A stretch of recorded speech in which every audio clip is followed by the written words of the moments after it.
এখানে প্রথমে আছে আসলে পাখিরা কৃষকের পরম বন্ধু, তাই জনসাধারণের মঙ্গলের জন্য আপনি পাখি শিকার বন্ধ করুন। তো প্রশ্নতে আমি খাতায় লিখে নিয়েছি, তোমাদেরকে খাতাটা দেখিয়ে দিচ্ছি। তো দেখে নাও, আসলে পাখিরা কৃষকের পরম বন্ধু, তাই জনসাধারণের মঙ্গলের জন্য আপনি পাখি শিকার করা বন্ধ করুন।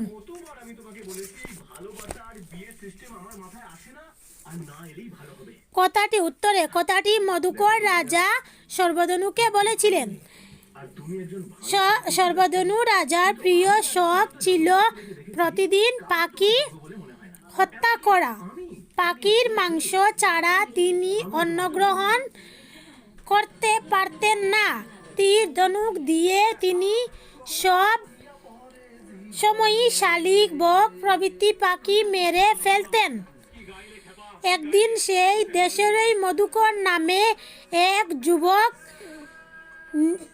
এই ধরনের কাজ করাতে নিষেধ করেন এবং বলেন, নিজের তৃপ্তির জন্য পাখি হত্যা করা ঠিক কাজ নয়, কারণ পাখিরা মানুষের উপকারী বন্ধু, কৃষকের পরম বন্ধু। শস্যক্ষেতের ক্ষতিকারক পোকামাকড় খেয়ে ফেলে চাষিভাইদের উপকার করে, তাই সকলের মঙ্গলের জন্য পাখি শিকার বন্ধ করা প্রয়োজন। তোমরা এটি দেখে নাও, স্ক্রিনশট করে লিখে নেবে। এই যে দেখে নাও, তোমরা লিখে নিও। তারপরে দেখতে পাচ্ছ এই পাখিগুলো নিয়ে আপনার দেশে ফিরে যান, এদের নিজের সন্তানের মতো লালন পালন করবেন। এখানে উত্তরে একথাটি মধুকর সর্বধনু রাজাকে বলেছিল। সর্বধনু রাজার দেশে পাখির অভাবে পোকামাকড়ের সংখ্যা বেড়ে গেল। গুটি পোকা, শুঁয়োপোকারাও গাছের সব লতা পাতা খেয়ে শেষ করে দিল। গাছপালা, লতা, গুল্ম সব শুকিয়ে গেল। গাছের অভাবে দেশ বৃষ্টিহীন হয়ে পড়ল। দেশের মানুষ অনাহারে কষ্ট পেতে লাগলো, ভিখারিতে পরিণত হলো। এমনকি রাজাও ভিখারিতে পরিণত হলেন। রাজা সর্বধনুও ভিখারি হয়ে গেলেন। তিনি ভিক্ষা করতে করতে মধুকরের দেশে এসে উপস্থিত হলেন। মধুকর তাকে অতিথি সম্মান দিলেন। পরের দিন সর্বধনুর কাছে আত্মপরিচয় দিয়ে পাখি হত্যার কুফল সম্পর্কে সর্বধনুকে বুঝালেন। তারপর উপহার স্বরূপ এক ঝাঁক পাখি কাঁচায় ভরে সর্বধনুকে দিয়ে উপরিক্ত কথাটি বলেছিলেন। মানে উপরের যে লাইনটি যে আছে, এই পাখিগুলো নিয়ে আপনার দেশে ফিরে যান, এদের নিজের সন্তানের মতো লালন পালন করবেন, এই কথাটি বলেছিলেন মধুকর। তো নেক্সট দেখো, কারণ বলো ও লেখো। সর্বধনুর রাজ্যে কেন বৃষ্টিপাত বন্ধ হয়ে গিয়েছিল? সর্বধনুর রাজ্য থেকে পাখিরা অন্য রাজ্যে চলে যাওয়ায় পোকামাকড়ের সংখ্যা খুব বেড়ে গিয়েছিল। তারা শস্যক্ষেতের সব শস্য খেয়ে ফেলল। গুটি পোকা, শুঁয়োপোকারাও গাছের সব লতাপাতা খেয়ে শেষ করে দিল। সবুজ পাতার অভাবে বৃষ্টিহীন হয়ে পড়ল সর্বধনুর রাজ্য। তো 2 নম্বর কোয়েশ্চেন দেখো, পোকামাকড়ের সংখ্যা বেড়ে গিয়ে সর্বধনুর রাজ্যে কি সমস্যার সৃষ্টি হয়েছিল? উত্তরে, পোকামাকড় বেড়ে যাওয়াতে সর্বধনুর রাজ্য শস্য ও গাছপালা সবুজ পাতা পোকামাকড়েরা খেয়ে নিঃশেষ করে দিয়েছিল। ফলে গাছপালা শুকিয়ে গিয়েছিল বা মরে গিয়েছিল। বৃষ্টিপাত বন্ধ হয়ে গিয়েছিল। স্বাভাবিক কারণে ফল, মূল, শস্যাদির উৎপাদন বন্ধ হয়ে গিয়েছিল এবং দুর্ভিক্ষ দেখা দিয়েছিল। পরিশেষে দুর্ভিক্ষের জন্য রাজ্যের লোকেরা অন্যত্র চলে গিয়েছিল। তো তোমরা এগুলি দেখে নাও, তোমরা ভালো করে স্ক্রিনশট করে নাইলে জুম করে খাতায় লিখে নিবে। এই যে তোমরা দেখে নাও। তো নেক্সট কোয়েশ্চনে দেখতে পাচ্ছ শূন্যস্থান পূর্ণ করো। পাখিরা দেশ পরম বন্ধু, পাখিরা কৃষকের পরম বন্ধু। 2 নম্বরে দেখো তারা শস্য ক্ষেতের সব দেশ খেয়ে ফেললো, তারা শস্য ক্ষেতের সব শস্য খেয়ে ফেললো। দেশে দেখা দিল দেশে দেখা দিল দুর্ভিক্ষ।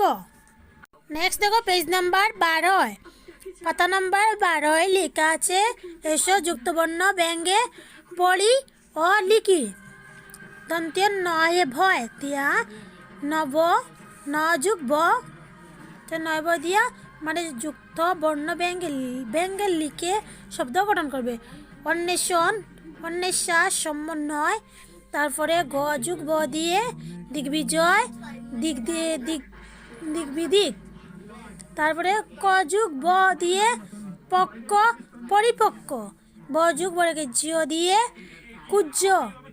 এরমভাবে এসো যুক্তবর্ণ গঠন করি, আবার যুক্তবর্ণ গঠন করবে। ন যুগ ব দন্তে ন যুগ ব, নয়ে ব দন্তে নয় বয়, ব যুগ বর্গে ঝ, বয়ে বর্গে জ, বয়ে বর্গে জয়, গ যুগ ব গয়ে ভয় গয় ভয়, ক যুগ ভ কয়ে ভয় ক্ষয় ভয়।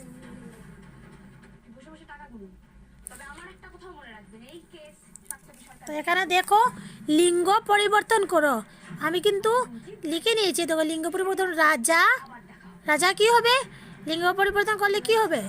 রাজা রানী, যুবক যুবতী, বন্ধু বান্ধবী। শব্দ ব্যঙ্গে দেখাও। উদাহরণ মধুকর যুগ এর, যুবকের যুবক যুগ এর যুবকের, মানুষের মানুষ যুগ এর মানুষের। পাখিগুলো কয় যুগ এ কে পাখিগুলোকে, রাজাকে রাজা কে কয়েকার কে রাজাকে, দেশে দেশ যুগ এ দেশে, আকাশে আকাশ যুগ এ আকাশে। তারপরে কি আছে? বিপরীত শব্দ লেখো। এই যে বিপরীত শব্দ লেখো। সরল কি হবে? সরল জটিল, বর্গী জ টরিশিকারটি আল্ল জটিল। তারপরে বন্ধু পরে আগে হবে ক্ষতিকারক কি হবে? লাভদায়ক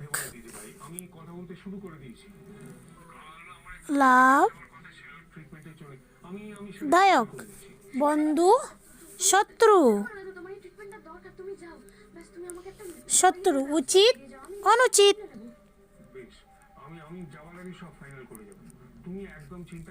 তো দেখো আমি লিখে নিয়েছি সরল জটিল, বন্ধু শত্রু, সহজ কঠিন, ধনী গরিব, কুলা বন্ধ, ক্ষতিকারক লাভদায়ক, উচিত অনুচিত, প্রজা রাজা, আদর অনাদর, মন্দ ভালো। তো নেক্সট কোয়েশ্চনে আছে কি? বাক্য রচনা করো। এই যে বইয়ে দেখতে পাচ্ছ বাক্য রচনা করো। তো আমি কথায় লিখে নিয়েছি আদর আপ্যায়ন। আমরা লিখব কি? মধুকর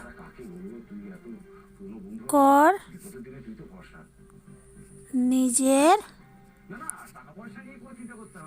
দেশে, আমি লিখে নিয়েছি দেখো আদর আপ্যায়ন। মধুকর নিজের দেশে সর্বধনু রাজাকে আদর আপ্যায়ন করেছিল। তো নেক্সট আছে কি? লালন পালন। মা সন্তানকে, তো দেখো লালন পালন, মা সন্তানকে জন্মের পর থেকে লালন পালন করেন। তারপরে কি আছে? দূর দূরান্ত,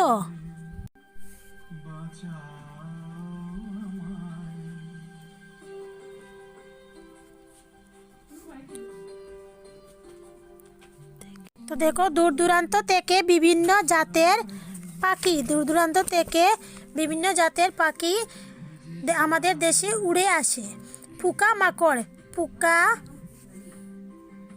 পোকা মাকড় চাষি বাইক বিদিক। বসন্ত ঋতুতে কোকিলের ডাক দিক দিক বিদিক ভরিয়ে তুলে। লতা পাতা বৃষ্টির অভাবে লতা পাতা সব শুকিয়ে যায়। তারপর দেখো পাঠ থেকে বেছে নিয়ে নিচের তালিকাটিতে বিশেষণ ও সর্বনাম পদ লেখো। Page number 14। বিশেষণ সর্বনাম। বিশেষ্য এখানে দেওয়া আছে পাখি, সেগুলি আমি লিখে নিয়েছি। তারপরে দেওয়া আছে বিশেষণ উপকারী সর্বনাম তার। এখানে পাখি সর্বধনু, ক্ষতিকারক তাকে মধুকর। বিশেষণ সহজ সর্বনাম এই। বিশেষ্য গাছপালা। বিশেষণ সরল সর্বনাম তিনি। তারপরে লতাপাতা ধনী আপনি। তারপরে এখানে দেখো বলো তো, প্রয়োজনে শিক্ষক শিক্ষার্থী সাহায্য করবেন। অতিবৃষ্টিতে হয় বন্যা, অনাবৃষ্টিতে হয় খরা, খাদ্যভাবে হয় দুর্ভিক্ষ। যে দেশে ফসল ভালো হয় তাকে সুফলা বলা হয়।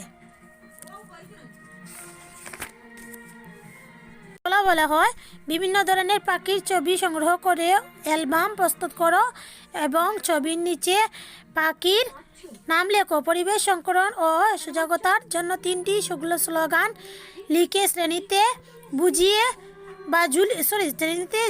ঝুলিয়ে রাখো।